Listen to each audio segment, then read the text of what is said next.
This is the center stage of Moto Podcasts. Welcome to the Moto Limited Show, presented by Street Race Solutions and Backyard Designs. Live from Brisbane, Australia, here are your hosts, Trent Marr and Nick Still. Welcome, guys, to a very special edition of the Moto Limited Show presented by Street Race Solutions and Backyard Design. Nick, very special edition here. We're pretty excited to get this one underway. Absolutely. Really excited for this, but we can't do it without our partners here at the Moto Limited Show. Roo Systems, Street Race Solutions, Backyard Designs, National Lunar, KTR, Pirelli Tyres, Queensland Bike and Four-Wheel Drive, MPE Suspension, and iPone Motorcycle Oils, Trent. Yeah, so if you're watching or listening to this, you know that the conversation that's about to come up is with the very special Paige and Christian Craig. We got to sit down with them for an hour, Nick, before they went off to a team dinner before Mount Morris here. So we're very excited and honoured to them to give us that time, an hour of their time, especially before they've got to go racing next tomorrow. So we're very privileged for that. This is available on the Moto Limited Show Facebook page, YouTube channel, as well as the archive will be available on Spotify and Apple Podcast as always. And if you check out motolimitedshow.com, all of our links to all our partners are on there, as well as how to listen to the show, as well as some merch is on there, and all our giveaway products as well as on there as part of the live show that we do Monday night, 6 p.m. Australian Eastern Standard Time. Nick, if you want to check that one out as well.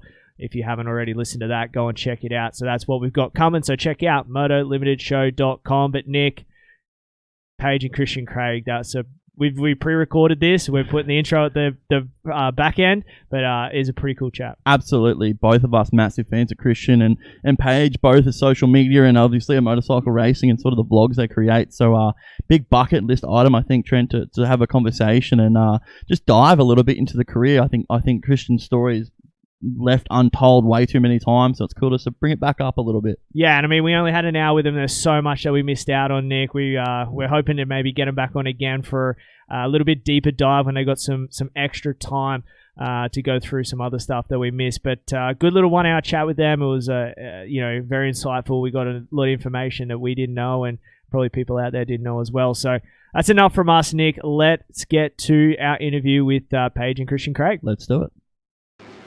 Here he comes. Down the final rhythm section. Last corner. Jagger, your dad did it. Christian Craig's a winner. Alrighty, guys. As promised here on the Moto Limited Show, we are joined by two people that Nick Still here is massive fans of, and we've already had that in the pre-discussion here. We are joined all the way from Mount Morris, Pennsylvania. We have Paige and Christian Craig. Hey, guys. How are you? We're good. What's up? We're good.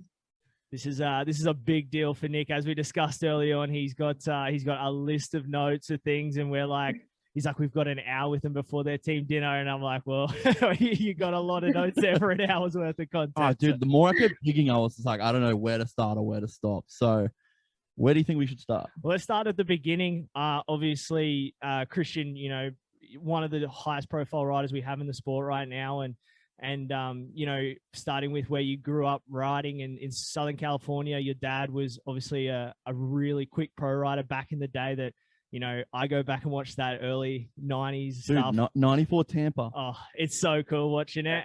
And it's so cool now watching you do the same thing. So how did you transition into riding a dirt bike and then, getting on this path of where you are now? Well, obviously I grew up doing what my son's doing right now. He's here at the races with me. I grew up doing this. Wasn't really into it till I was later in my career, or later in age, probably at 10 or 11. And that's where it kind of started. I started wanting to race from then, and then it got more and more serious, and I saw kind of a future, and then I started winning, and the rest is kind of history. But yeah, I mean, I think it all just started just growing up around it. That's the number one thing. You're at the races, whether you want to be or not want to be. So, no, I love it. The more and more I do it, the more years I come back to these rounds, more fun I have. So it's cool. Yeah. And then obviously, as you said, having your son there at the races now, kind of, another generation on, it must be pretty cool to think like when he's looking at stuff, you go, I can remember that same feeling when I was at the track, watching all the stuff going by and just being so mesmerized by it. So it must be cool to have that now full circle. Exactly. I mean, I remember being 5, 6 years old, like he is, running around the pits, doing crazy things, and he's doing the exact same thing. So I just sit back and laugh. I'm like, he's causing ruckus inside the rigs, bringing dirt in, pissing people off. But I'm like, you know what? He's 6 and he's having fun. And a lot of kids would love to be in his shoes. So he's lucky for sure. Absolutely. Like, I'm sure we're probably going to get into the back injury, but coming out of the back injury and after retirement, one of the major reasons for returning to the sport was Jagger, wasn't it? Like, you didn't want to see your son grow up and see you not live out your dream of being a professional dirt bike rider. So was that, having a child, did that change absolutely everything leading into the rest of your career that you're living in now? Yeah, I think once, Jagger came along, it sparked that fire that was in there underneath all the injuries I dealt with. Obviously the back injury took me out for a long time, and I still, to this day, mentally just remember that, and it does hinder me a little bit. So I have overcome a lot of stuff, but those injuries and just stuff that's added on, it's tough to overcome. So, but Jagger, he's the one that got me fired up to go race again. I saw an opening and I took it and ran with it. So it's been a good second kind of run with it. And it's been fun. I mean, obviously I'm at the peak, I feel like, of my career right now, and I just want to keep it going. Yeah, for sure. And Paige, same sort of question to you. Your dad, Jeff, has been in and around the sport for a lot of years now, and with obviously the Geico team and that sort of stuff. But how did you get introduced to racing and the sport? And then obviously we're going to ask how you and Christian met later on, but how did you kind of get into the sport and realize what motocross and supercross was all about?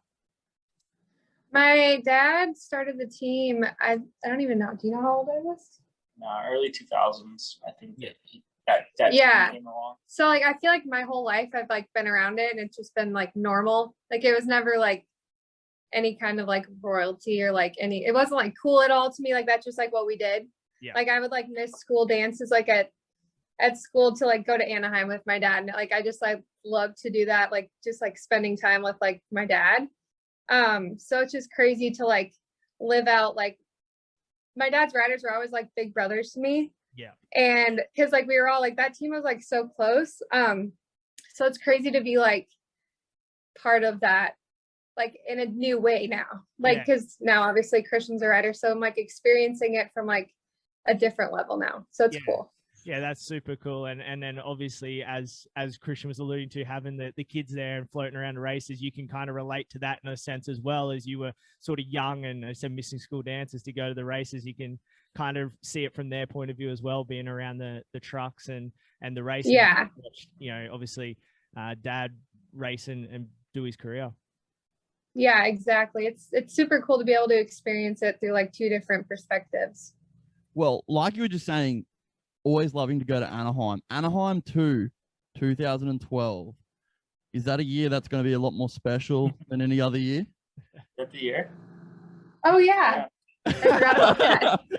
Told you, he's done the research. Yeah. Can you? I was like, how did that happen? I forgot Yeah, about she was that. thinking, like, did you win that year? Or I'm like, 2012, he definitely didn't win. You won, bro. Yeah, I did. I did win that night. I was sitting in the stands with the cast, and then this blonde girl just catches my eye, and I couldn't get my eyes off of her. So that's kind of the start of where it all started. So pretty cool how that happened. But I mean, I think it all happened for a reason. Absolutely. And then it wasn't. How long after that was the back injury? No, my back injury was before that. Before my back that, injury, yeah, my back injury was in 2009. Yeah. And then I missed all of 2010, and then I came back 2011, and then it just was minor injuries pretty much nonstop from then until I stepped away from racing, Now, the back injury, one thing I've been told a few times about it was you had no pain medication when you were on the track all the way to the hospital. Dude, was that like just freaking incredible, or were you just like, people think you were lying? I mean, what was it about? No, because they couldn't physically see anything broken, and I guess that's kind of the rule to you wait until you get x-rays. And so it felt like forever once I had to go get an MRI. And once I came out of the MRI, they pretty much were like, do not move. You're going into surgery right now. You know, we don't know if you'll ever walk again. We have to tell you this. You know, we don't know how the surgery is going to go. We're going to open you up and see how it goes. But yeah, one of the scariest days of my life, just sitting on a track, you know, just not knowing how my future is going to go from then, or if I'm ever going to walk again. Going back and obviously racing Supercross and winning races now, it's still got to be inside your head, surely, that you've got to have that day somewhere stored in your head there. Like, how do you subconsciously keep that out of your emotions? No, I think it'll always be in my head, you know, no matter how much I try to block it out. But the biggest thing is it wasn't my fault. It was the bike's problem. The bike shut off. Valve stem or something, wasn't it? Yeah. Yes. No, the valve. Yes. The valve, something in the valve shut off, and it literally was just like I pushed the kill switch and it just shut the front end down and I had to jump off. So not good. Yeah, that's one thing, is like I can control what I can, you know, on the track when the bike's running, you know, I'm in full control. So that's what keeps me going, is like, you know, and I'm pretty well aware now, probably more than a lot of other riders, of when the bike is kind of being weird and acting up. I can kind of feel stuff going before it should, you know, and I'll feel, say I miss shift and I'm like, hey, some of the transmission's messed up, and then we'll park it and they'll be like, dude, yeah, your fourth gear was shutting off, you know, your fourth gear was out. So that's crazy. Just little stuff like that. I think I'm way more aware than a lot of other riders. Yeah, for sure. And that's, you know, and that comes from years of racing. When I was, you know, doing my research, where Nick, I don't know if you noticed this, but Christian and I are like a very similar in age. Like he's only like a few weeks older. I know, 91. I looked at it, I was just like, you're joking. Like. Yeah, I was like, geez, we are that close in age. Like I feel so young compared, because you've done so much, and I'm like relatively new into doing all this, and I'm like, yeah, we're the same age. That's cool. But I feel old in the sport in a way, because I have been around for so long, but I've been like pretty much gone quite a bit too, like a lot of injuries, a lot of missing so many races. And then I stepped away for 2 years too. So I do feel like I'm young in that sense of career wise, but obviously I'm older. I think it's just the persona of, oh, you've been in the 250 class for ages. But like you said, there was a list of years there where honestly, you spent more time on the couch than you did the racetrack. And that's probably what gives the persona of, oh, he's been in the 250 class for ages. But like we've spoken about how many times, like your 450 career, dude, it's going to be incredible. Like that's the only, that's the only way of saying it. Yeah, you're always going to get the haters, the people that just want to bash on you no matter what.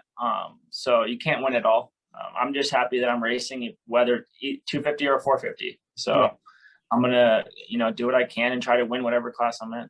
Yeah. Now, like you said, you're always going to have haters. Going back to like Geico Honda, you would have always had people out there saying, "Oh, you're only getting rides because of the family." Dude, the way I see that is you have to work twice as hard to prove yourself to be able to keep that contract, because it's other people there as well. So that's like, is that something you sort of got a lot when you were with Geico Honda, that there was a whole family based and that was the reason there was a ride continuing?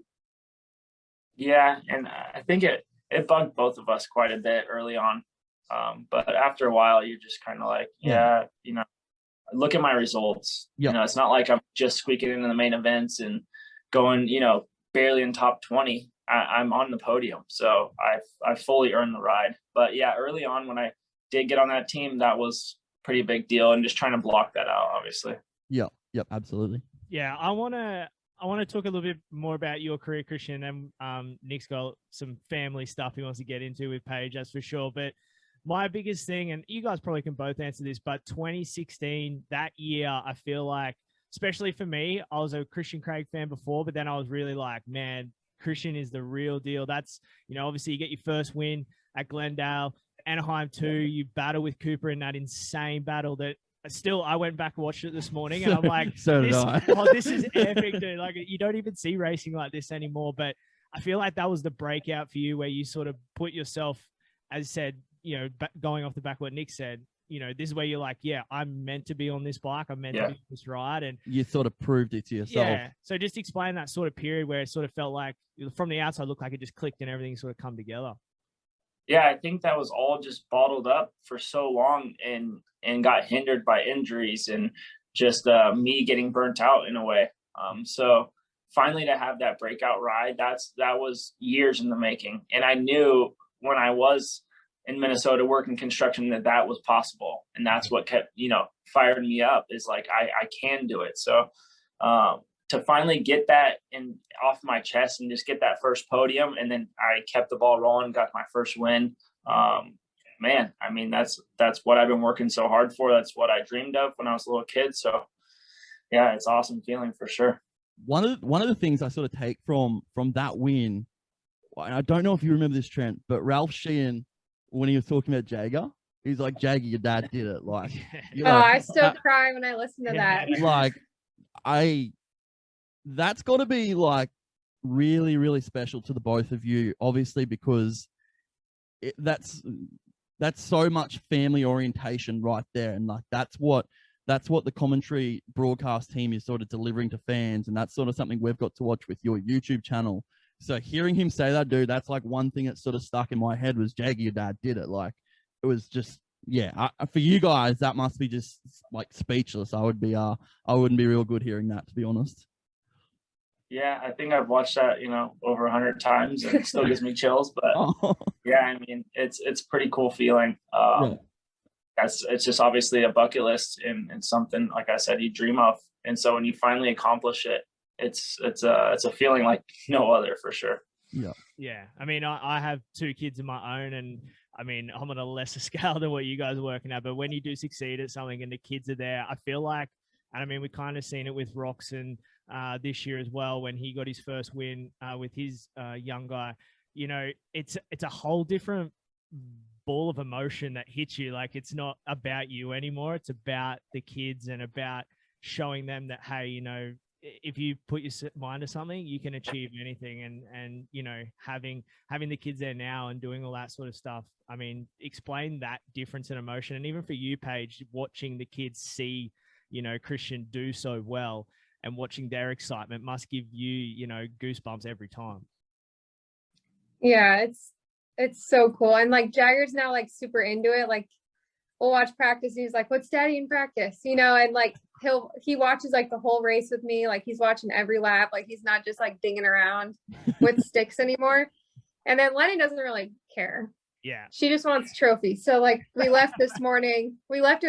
She's like, Daddy, give me a big trophy. I'm like, yeah, girl. Yeah, I think it's like, it's memories is the big thing. Like, the pictures they're going to see when they're older, the videos, the stuff on TV that'll be recorded, and what they can, they might not remember this. I don't know if Jagger will remember this. I mean, I have very few memories when I was 5 years old, but he's going to have videos. He's going to have all these YouTubes to watch back on and be like, wow, my dad gave it his all, and he gave us a pretty cool life growing up. Well, that's just like, I was going to get into this a little bit later, but the YouTube, we both here love the vlogs. Like, it's incredible. Just from the simple fact of what it catches. Like, I think it was Houston. There was a few things there when you were sitting in the phone, you're on the phone to Jeff, and you guys were both in tears. And you could hear it in the voice of just the appreciation and just the raw respect from that team for believing in you. And like, you could do 16 billion interviews and you're never going to get that point across from what every single fan watching that YouTube clip. Just like when you're in the parking garage giving the trophy to the kids and Paige is in tears, it's like you can't talk about it. People have got to watch that, and only a certain amount of people can sort of vlog that and sort of let people into that emotion of life. And for what you guys do and for the sport, like, you look at it the same as me, dude. And I was like, I watch it over and over again because you get so much out of it, so much raw emotion that it's like, it's just, you can't put into words. Thank you. You see it. You see a lot of people doing more and more vlogs too. And I love it. I watch all the riders' vlogs. I love seeing behind the scenes. Yeah. Like, you're only going to get so much with someone's interview on a podium, or just someone that calls you up. You're only going to get so much info out of them. So when you see the rawness, like, most of the time I don't see the camera. She'll be holding it like this on her chest when I'm kind of venting to my mechanic or just it pumped, so, and then I'll watch it later on, and it is like a hassle to do, but it's worth it after, once Not for you. no, not for her. I mean, not for me. She does all the work, so I know it's a hassle for her, but once it's up and uploaded and people, the comments we see and it's going to be on there forever. So it's cool. Yeah. We, for us too, like the way we look at it is we're on the complete opposite side of the world. So we cannot ever, I mean, hopefully we can get over there one day and get to meet you guys face to face, but we can't get over there to get to know you guys on a personal level. So this is kind of for Australians, they get to know you on a little bit personal level, and all the vlogs that are coming out, as you said, it's good because there's a whole country over here that is just mad about the sport of motocross and supercross in America. Yeah. We're just so far away, we never get to interact.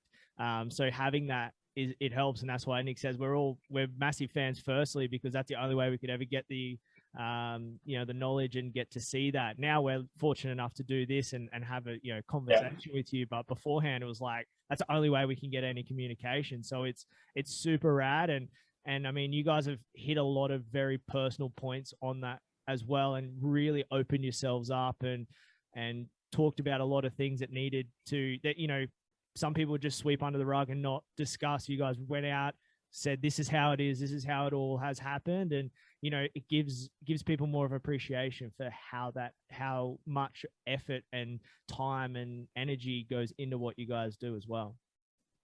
Yeah, for sure. And then like I've traveled to New Zealand, and we go overseas for these races. Not anymore, but we used to, and people will come up and be like, I watched the vlog, and they can't even speak English, but they watch our stuff, and they're like, where's Jagger? Where's Lennon? And just stuff like that. And we're like, okay, we have to keep this going as long as we can. It's like, the reach it does get, it's pretty cool to see. Yeah. And as I said, for us on a completely different side of the world, it is awesome to see. And as I said, there's a whole nation over here that watches the sport of motocross, supercross. I mean, there's a whole crew of riders down here that want to go and race against you guys in the US. And it's like, how do we get there? And it seems like the bridge is getting smaller to get over there, but at the moment with everything going on, which is crap. We can't promise you another Jet or Hunter, but we're trying, all right? Yeah. Yeah, you guys have a good future with those two, so it's fine. Yeah. It's all good right now. And you guys have spent a little bit of time with them, obviously, with Geico last year. I mean, they're just rat bags at the best of times. Yeah. Like we love them. Yeah. They're the best. They come and give us hugs every time we see them. Yeah. They just genuinely care about us. And you don't find that in the sport. Like their dad, their whole family, they want Christian to do good. They tell Christian all the time, you taught Jet how to do go through the whoops. They're just super appreciative, and they're really great people. I think it's more so they understand the backstory of Christian. And like I've said this to you before, Trent, I was just like, Christian's story gets untold. It gets forgotten about. And then, what social media is like, everyone can friggin' have their opinion. That's worth 2 cents. Yeah. And that's one thing I sort of wanted from this is there are so many people over here that are fans of you guys, but they don't understand the story and don't understand why at Houston 1, when you went over that finish line, it was just an emotion overload. People don't understand why that is. And I think this is the best thing about it, Trent, is we can sort of deliver that message of why it is, because, dude, I wake up every day and I'm just still amazed with it. So yeah. And again, you guys giving us the opportunity to even, take an hour out of your time before you have to go to a team dinner. That's so cool to us. We still pinch ourselves every day about the ability, the opportunities we're coming up with, but you fitness in and then going and doing your stuff. It shows that, you guys want to get it out there. And as I said, we're just two massive fans that are sitting here right now, just kicking ourselves that we get to the opportunity. But as I said, the YouTube stuff is one thing. You guys meet, go through, coming off the back of your back injury, Christian, you guys meet, then it's kind of building. You have some good years in between there and some good rides. And then you said those little niggling injuries. Was there ever a point during that where you guys sat down and had a heart-to-heart of are we still going to be able to do this? Was there ever a point like that? Yeah. Before he retired? No, after coming back and then still. After? No, I think really. the one thing would be the FIM situation I went through. The WADA, that was just so draining on her, for sure, her. And then the kids, like it went out on everyone, like our whole family. Yeah. And it was to a point where we're like, we kind of looked at each other and we're like, should we just look, should we move on? Is it time? So, and, I did stick with it, and the team stuck with me. So I am happy because, a year later, I got 2 more wins and I fought for a title. So Yeah. there is more in the tank, and you can overcome pretty much anything, How much? The biggest thing with that was that, like, it would have been so easy to just be like, okay, even if he didn't like give up and like retire, like if we would have just been like, okay, we'll take the 2-year suspension, never mind. But it's like, we would have rather gone freaking broke just to prove like his innocence, or like just to prove that we had literally no idea what that was, and we still don't. We probably never will.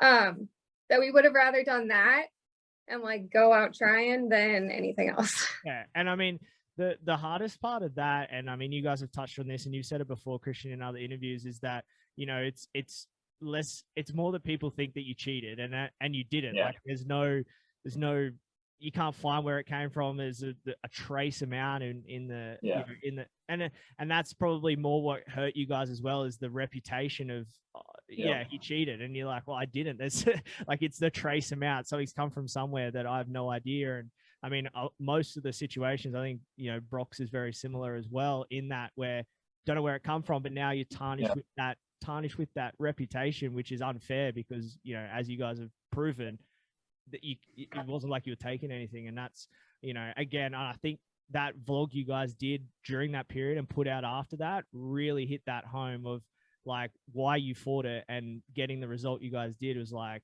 this is why we fought it, because we really didn't do anything wrong.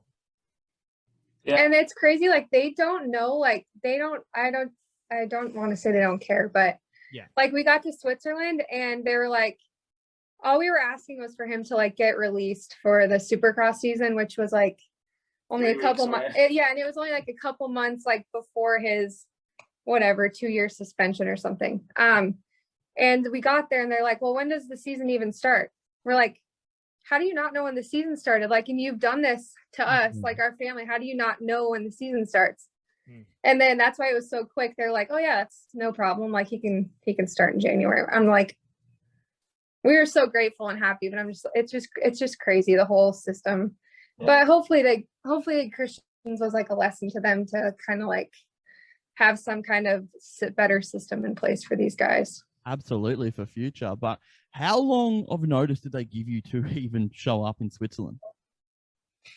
Well, they kept trying to man, it all seems like a blur now. I literally don't remember. It's like we kept fighting it. We're like, we want to appeal this. Like we had to stay on them. Yeah. It was so weird. That's disappointing. They just wanted the 2 years and wait out the 2 years. And we're like, no, we want to appeal this. We're going to, and they kept throwing these fees on us.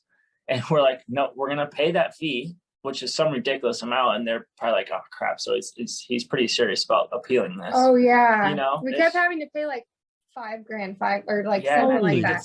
We're like, all right, we probably spent like $60,000 total on the whole deal. Just fighting it, and it was just like, it's all worth it now. But it was worth it because we shut them up. I was pumped when I seen that. I think it was Instagram, might have been Twitter. It was like, we are going racing. I was like, that's but it was like we didn't win. We weren't allowed to say we won. Yeah.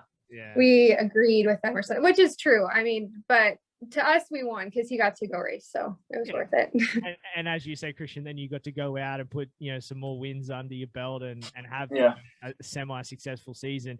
Fast forwarding to this year, I mean, you were so close to winning that championship. We were discussing it on every show, and it's like, there's pros and cons to having either you or Colt win, and I think everyone was mixed bag. Like whoever won, I think we were from the first. I had a Christian Craig all the way out. And then you had that. I think it was the hand injury, and Trent looks at me. He's like, "Who you going?" I was like, "Team Craig, baby, all the way out. let's ride this thing out." But I mean, making the switch from the Honda to the Yamaha was a big change for you, and it was a great step, I think, for you taking that next level in your career.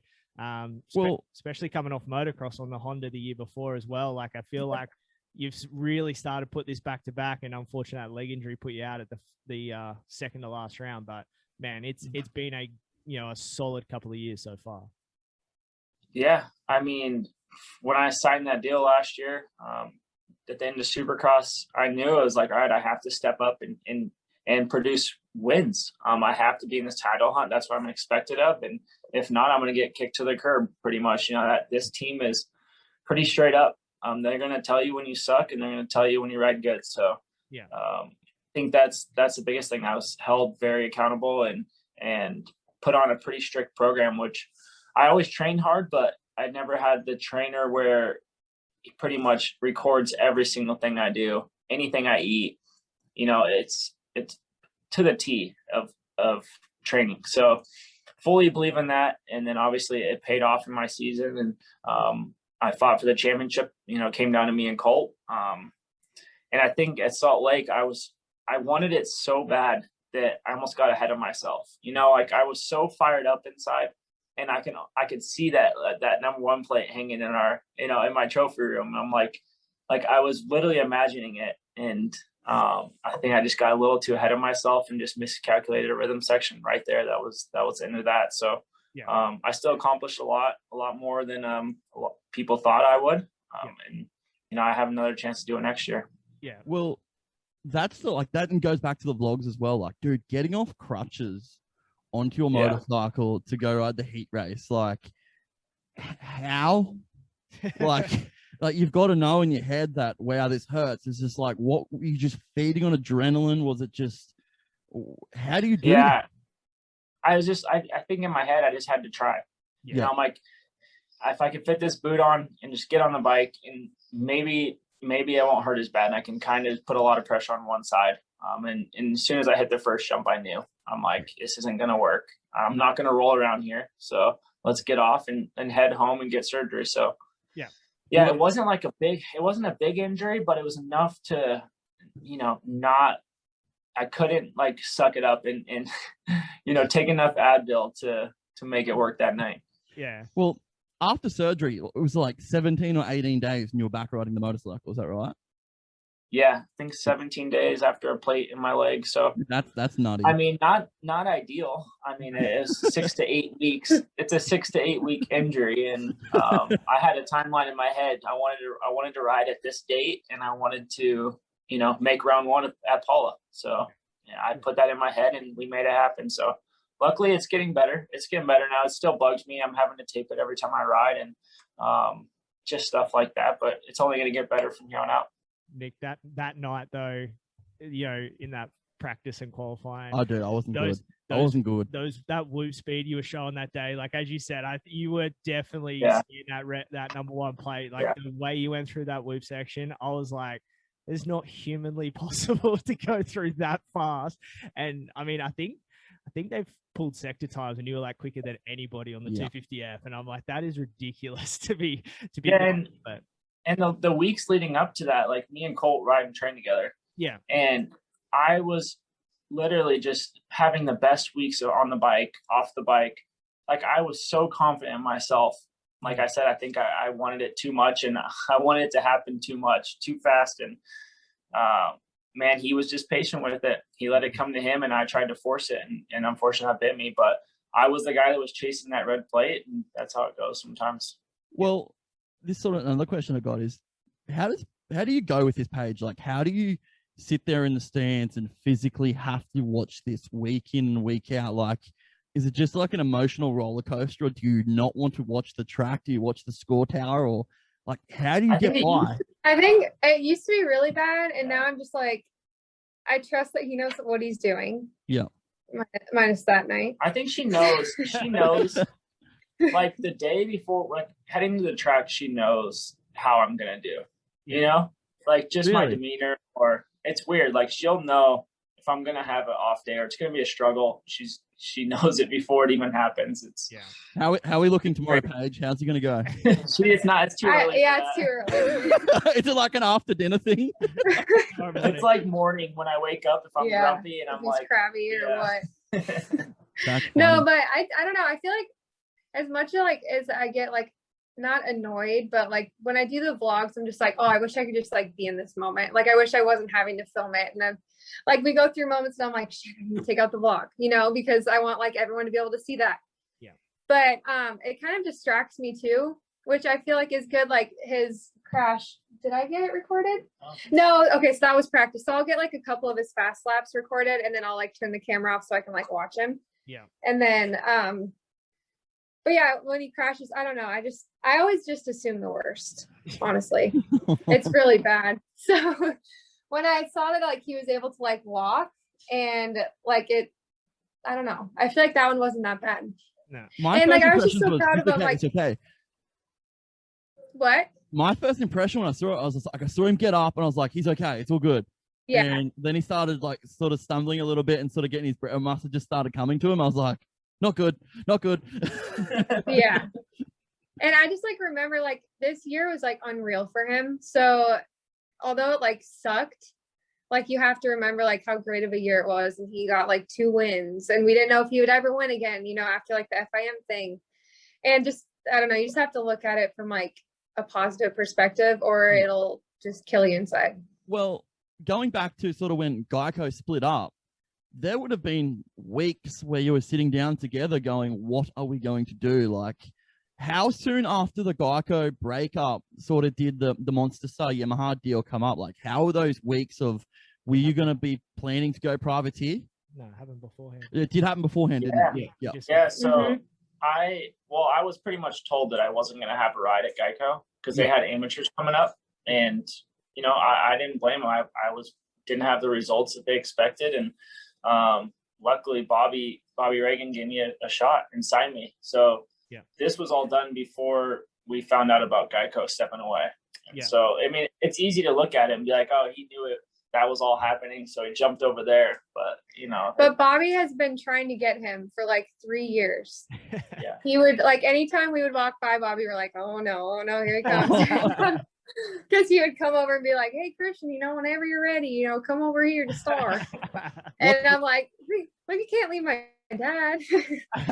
But then the Geico thing, like he didn't really, it seemed like they didn't have a spot for him, so we're like, okay, maybe it's time now to do the Yamaha. So I think we did that Salt Lake. Yeah, but it was, when was it? May or June. Yeah, May or June. And then my dad got the email from Geico right before the Loretta race. Yeah. So but they were still like a little hopeful that it would like work out then. But my dad still went to the race and he told everybody because he wanted to make sure that no one was out of the loop. He's like, if you guys do whatever you want, like I understand, like we don't know where this is going to go.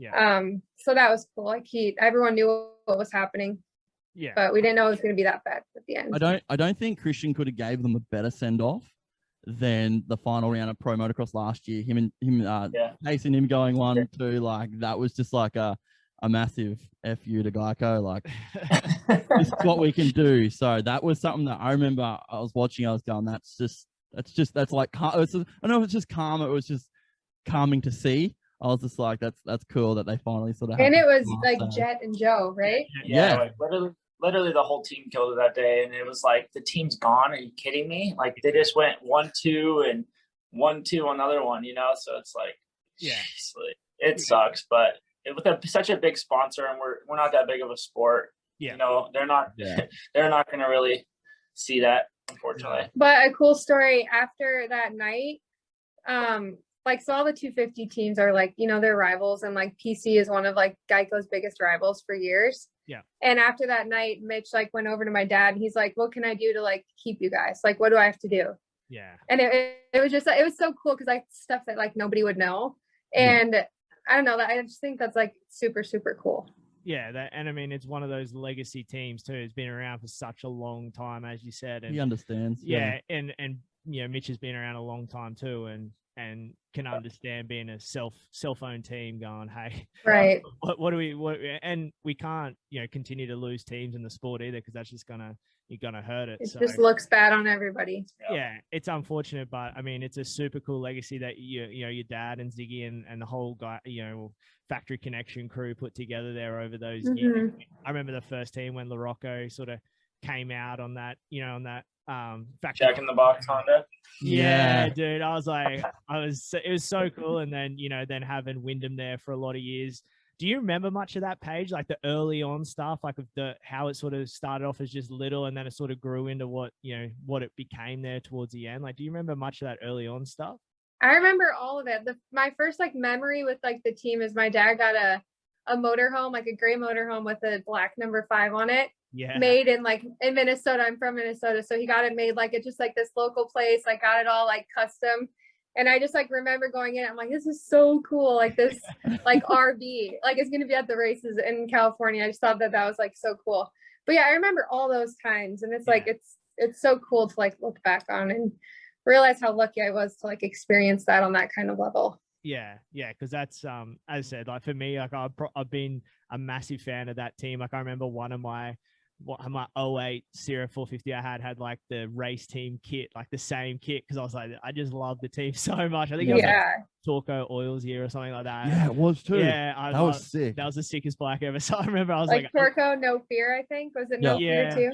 Yeah, then I think there was one year where it was Samsung as well. Like there's so many and cool outside brands too that that obviously your dad had to put all that stuff together and bring in those outside sponsors, obviously Geico towards the end, but it was always super rad to see these different companies in the sport. Napster.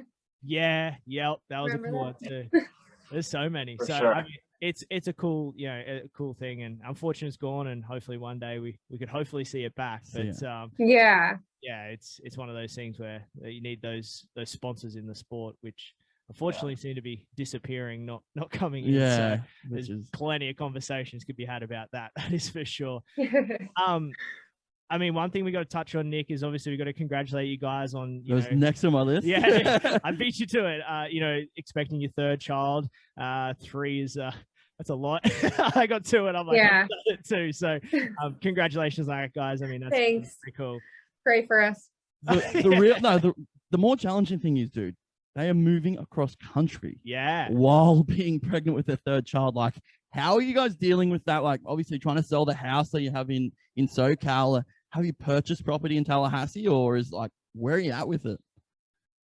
Well, the pregnancy is the last thing on the list.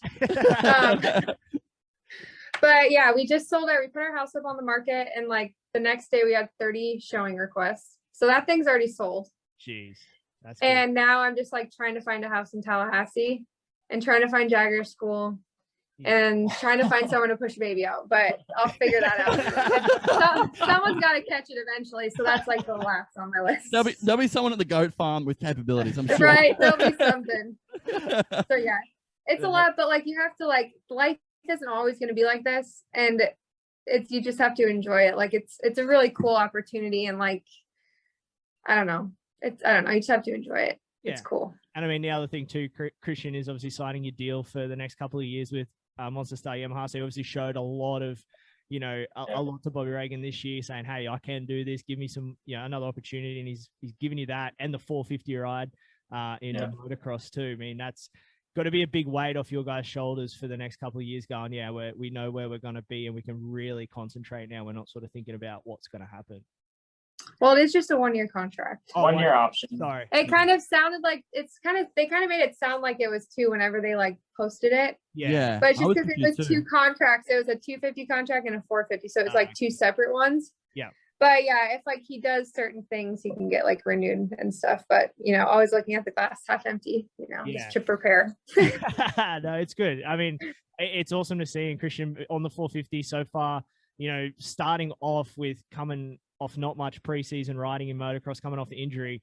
I mean, everyone did the preseason shows and we know how good you were. It was a question mark of where your fitness and where that injury was, but you've come out and just been absolutely lightning fast early on. And we've been just sitting here going, Christian can ride. Yeah, it wasn't a surprise though. Nah. From what we've seen him ride a 450 last year, we're like, why would you not back that? That is like, the fact that it's not even in the conversation is just ridiculous. Yeah, my question is to that, like, where are you at in the fitness level? Like, you didn't get as much time on the bike. You've come back quickly from the injury. Are we at 100%? Or are you still building at this point?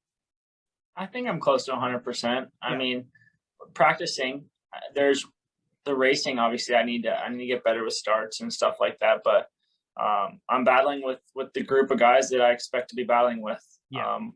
I'm right off of pace of a podium. So it's pretty crazy. But it is where I belong, and I just got to believe it a little bit more, and I'll be there. But it's been fun. It's been solid so far. But it's early in the season. You know, it's a lot can play out. So I just got to keep taking it moto by moto and see how it goes. Yeah, it's crazy the guys that you're battling with. Dude, he literally sat with Eli for friggin' 30 minutes the other day and just ate everything that come from his rear wheel. Like, that's just it's just ridiculous. But what sort of tracks are you looking forward to? Like, where are you, like, sort of in your head, you're like, I can't wait to go here, I can't wait to go here, because it's something that might be familiar to you, or you might have real good emotion about it, or? Well, like, this week is pretty important to me, because the last couple times I've been here, I've rode like crap, and I don't think I wasn't in the best shape the last time I came here.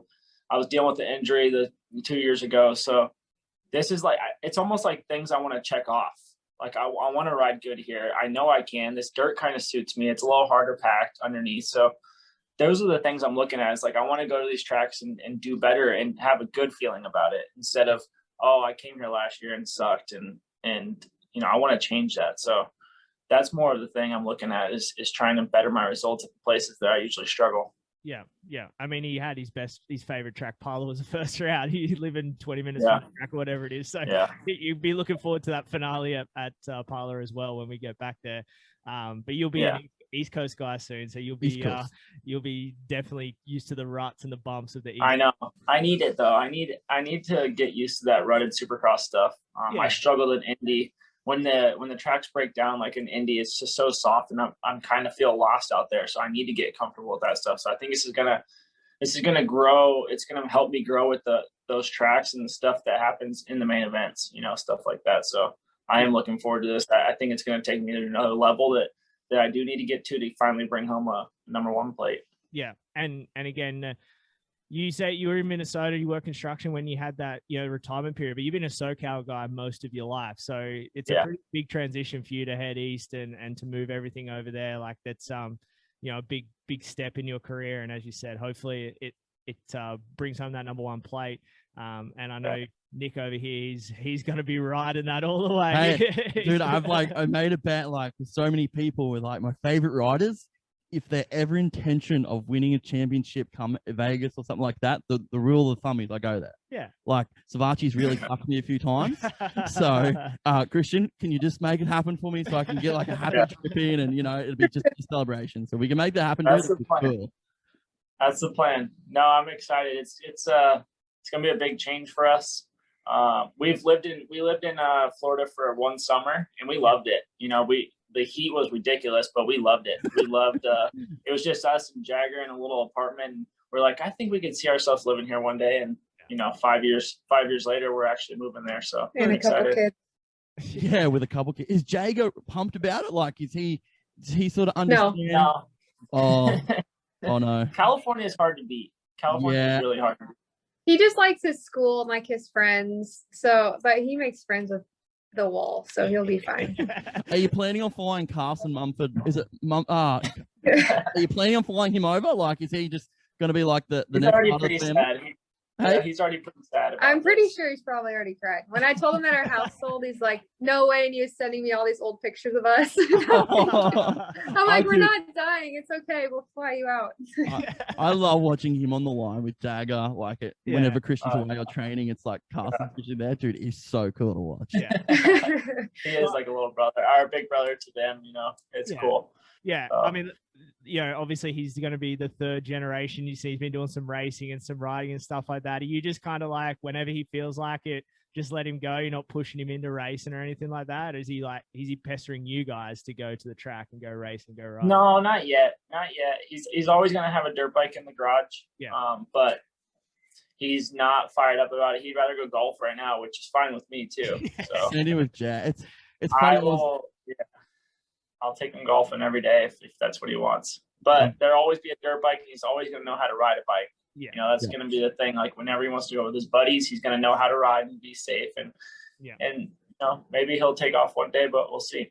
Yeah. I remember, this is probably going back maybe a year ago now. I was watching a vlog, and it might have been like one of the junior races or something like that. And Jagger come in, and he was like, I think I don't know if I'm going to say this wrong, but he was upset because he didn't win, because when you win, you guys get excited. And I was sitting on the couch with my girlfriend at the time, and she looks over at me, and I'm a friggin' mess. Like I'm tearing up. Oh, what did he say? He crashed. He crashed on the finish line. What did he say? I can't remember, but yeah, it was sad. He said, I don't know. He said something sad. Oh, he said, I just want to make you guys happy. Yeah, and I was sitting there, dude. I'm like, Jagger, you always make us happy. You're fine. Yeah, they're funny, some of the stuff Oh, they come dude, out with. my girlfriend's just like, are you okay? I was like, I don't know. Like, No. That's funny. Yeah, he's got a big heart. He loves. I mean, it's cool that he's like that, but he's just not aggressive enough to like want to race yet, and that's perfectly fine with me. Yeah, So. yeah. As you said, you'll take him golfing every day of the week rather than out to Yeah. the track and Get him some golf lessons. Maybe that'll take off. I got a feeling Lennon's going to be the one that's just hard to get on the brakes. I think she's going to be the crazier one, where Jagger's a little more reserved. Yep. So I don't know. I mean, maybe she'll be the one that takes over the dirt bikes. Sounds like my household at the moment, actually. Dude, it is. It's very similar. It's scary how similar that is. My daughter is just crazy. She's 5 and They're crazy. I put her on a 65 at 5 years old, and she's just killing it. I'm like, you shouldn't even be illegally allowed to ride. I was like, you should probably go to jail for doing that. She breaks a PW50, and I'm like, you're crazy, mate. Just calm down on me, please. My gosh. Yeah, they're crazy. So They are. The girls are so much easier to teach things and to say, hey, go do this, and they just go and do it. You're like, wow, how does that work? Yeah. Final thing I have on my list, and this is probably going to be really hard to answer, Paige, is how do you deal so well with like the social media backlash? Obviously, like the Ferrandis incident, the incident with Jet, and obviously everybody in this industry. So they all have something to say on social media. How do you sit there and read it and deal with it and sort of block that out? Like that's something that mentally must just be friggin' draining. Ferrandis, I wasn't affected at all. No, that was mainly on our side with Brandis. Like everyone was like supporting us to the point where we felt bad for him and them. Because like you get it, like this is just racing. Like at the end of the day, we're all people. Like I'd like to think we all have good hearts, and he's done dumb things when racing, just like not thinking, and they all have. Yeah. And so that one, I feel like the Jet thing, I shut off my Instagram for because I had to race. It was a Saturday night, and I had to race Tuesday. So I'm like, I'm shutting my Instagram off until I have to race again.